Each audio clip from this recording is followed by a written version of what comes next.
Thomas the Tank Engine was feeling bright and cheerful. It was a splendid day.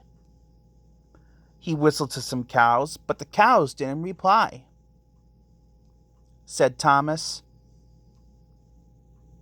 Next he saw Birdie. But all Birdie could say was, smiled Thomas. Thomas was still in good spirits when Birdie arrived at the next station. Replied Birdie. And Thomas puffed away towards the big station. James was snorting about in the yard. He grumbled. Groaned the freight cars. Gordon laughed. Agreed James. Thomas was sorry to see the engines looking miserable. He puffed. Grumbled Gordon. Asked Thomas. Replied Gordon. Stuttered James. Said Thomas kindly. Gordon and James snickered quietly to each other. Some of James's cars were coupled up behind Thomas and he steamed away to the quarry. The cars were still cross. But Thomas didn't hear them. He collected all the stone from the quarry and set off back to the junction.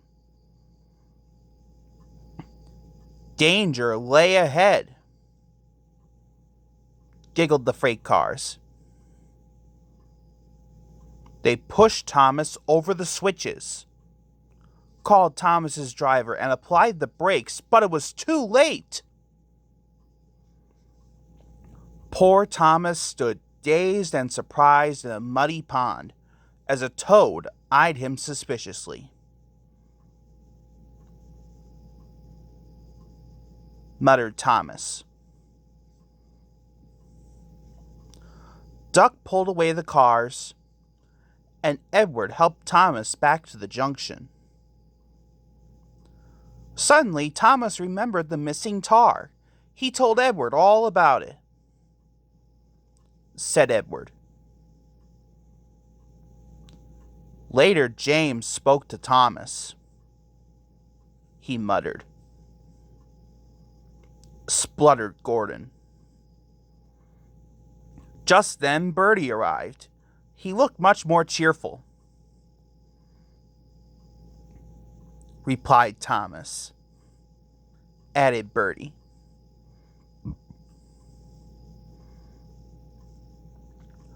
Gordon and James puffed silently away to the shed. But Thomas still had company. He sighed. The toad, who was looking forward to a ride home, noisily agreed.